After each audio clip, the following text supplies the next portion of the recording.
Do you ever start a quilt pattern and think that it's going to be a really quick sew or a really quick project?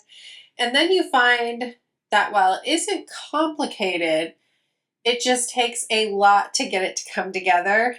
That was me with this quilt. Today I am sharing a quicker version of my Wonky Christmas Tree quilt. And when I say a quicker version, I do not mean this is going to be a quick sew. I mean that this is going to be a quicker version of the tutorial for this quilt. I started sewing this Christmas tree quilt on a live video on my channel here. You can catch that and sew along with me. It is still posted. It just isn't live anymore. But if you decide to make this quilt, hop over there and sew along as I sew. I think it'll be a lot of fun for you. This quilt pattern is not complicated. I think it's a very straightforward pattern. It is just a lot of sewing. But I promise you it's a lot of fun. There's a lot of ways you can make this pattern uniquely your own. You can size it up, you could size it down.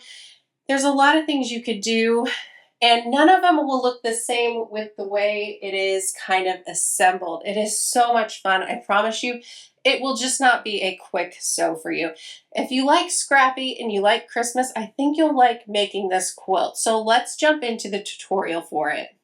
To make this quilt, you'll need 111 2.5-inch squares. So that could be 3 mini charm packs if you want. You'll want a nice variety of these. And you'll also need a bunch of random strips of green fabric. You could make it scrappy if you like. Since this fabric that I'm using has a bunch of different shades in it already, I just went with one. And you'll want these cut in a variety of sizes between 1.5-inch strips, 2-inch strips, 2.5-inch strips, whatever you want to do. You'll see what we're going to do with them, and you want it to be kind of really crazy and wonky. You'll need one green triangle for your tree from whatever fabric you're using for the tree, and then you'll need 3 triangles of background fabric. And these are cut from a 6-inch square cut on the diagonal twice. You'll need to make some half square triangles for this quilt, and I cut 15 squares from the green fabric and 15 from the white, and these are 4-inch squares.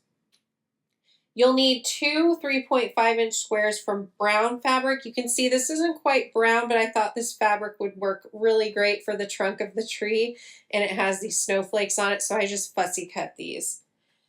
And then you'll need 217 3.5-inch background squares, and because I'm making this crazy and wonky, there are a variety of different prints and creams and white fabric here. There's a bunch of different fabric that I pulled to add to this pile. So let's get started on putting these prepped pieces together. We're going to start with the hourglass block. All right, so here is the hourglass block layout, and what you're going to do is take 2 triangles, lay them right sides together, and sew a 1/4-inch seam along the shorter side of the triangle. And you're going to do that for 2 of the triangles, then press them and bring them together to make this hourglass block. All right, so I want you to notice that I press these seams in opposite directions so that they'll nest together for the next sew. And then I'm going to trim it down to 3.5 inches. I don't know why I sewed it so large. All right, so then my first piece of prep for this quilt is finished, and we're going to move on to those half square triangles.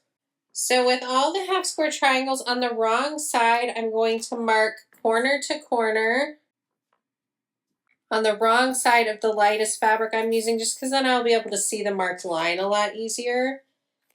Then I'm going to place them right sides together, one of the tree fabrics and one of the background fabrics, and sew a 1/4-inch seam along each side of that drawn line. Then after sewing those 2 lines of stitches, I'm going to cut across that line we sewed corner to corner, and then we'll just press this block over. I'm going to press toward the darker fabric. And then after pressing both of these, I'm just going to trim them down to 3.5 inches. So use whatever trimming method for half square triangles you prefer. I did much better job sizing these than I did the hourglass triangles. Oh my goodness, those were off a lot, but we can still make that work. So there's just a lot more waste than I would have liked, but the nice thing is that I did it wrong, but you now can size those smaller so you don't have as much waste. All right, so there are two of my half square triangles, and those are going to be for that edge part of the tree to make it look a little more finished. And so now the only other block that we need to prep for is our Wonky Block.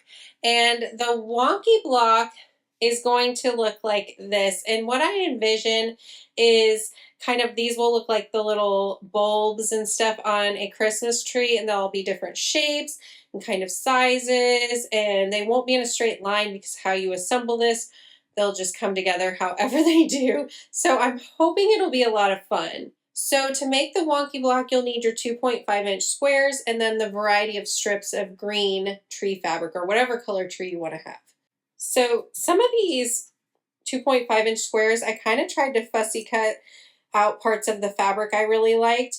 And on this one, I got a cute little snow globe. So what I'm going to do is take the fabric that I have and lay it right sides together on here, but I'm not going to sew it right along the side. Now you can, if you want all yours to be little squares, you can definitely do that, but I'm kind of going to slant them a bit, and then I'll sew and trim off whatever excess a 1/4 inch away and press it, and then add on another strip and keep working around the block until it's covered. So I'm going to work through that part, show you how that looks, and then I'll show you how I'm going to trim these down.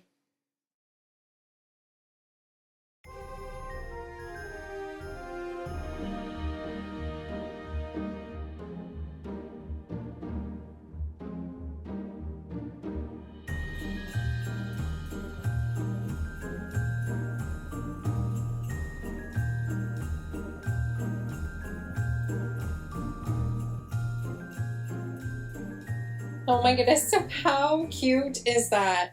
I think these little blocks are going to be so cute. Now we're going to trim this down to 3.5 inches. I'm going to use the trim tool I have here, and for this one, I'm going to center the handle circle right in the middle of that snow globe because I want that snow globe to really shine there. But you can always do these like really wonky too, where you have less at the top and more at the bottom, less to one side and then to the other, because that will put them in different positions on the tree in the row so it doesn't look so uniform, and so it looks like a real Christmas tree because they're not lined up, all the ornaments aren't lined up perfect on them. So I'm just going to trim around this so it's 3.5 inches. Use whatever trim tool you like to use to trim yours. Just make sure it's 3.5 inches. And so yes, with this one too, you do get more waste doing this method, but I think it's going to come out really cute. So let's see these two together. So when you put them, see, they're not completely lined up straight. They're just going to kind of be dancing around here. And then this fabric has all these different tones. So I think it's going to be a lot of fun. So those are the only blocks you need to prep. So you'll need just one of those hourglass blocks.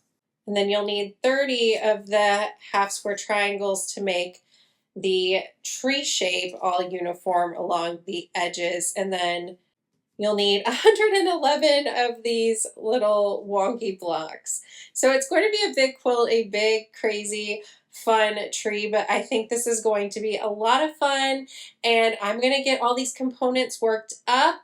I'm going to do a lot of them on a live video, so if you do want to watch me start putting this together live so you can sew with me, I will link that video in the description. But like I said, 15 of the half square triangles, one hourglass block like that, and then 111 of these. And then all the other fabric you need is just for the trunk and for the background, and this quilt will come together. All right, so thank you so much for joining me for this tutorial for my Wonky Christmas Tree Quilt. I will have a PDF available for you so that you can have the layout for the Christmas tree and be able to take all of the prepped blocks I showed you and assemble them together in rows. I'll also have all of the cutting and fabric requirements available to you in that PDF as well. So you'll find a link to that down in the description of this video. Thank you so much for watching, and I'll see you in the next video. Bye!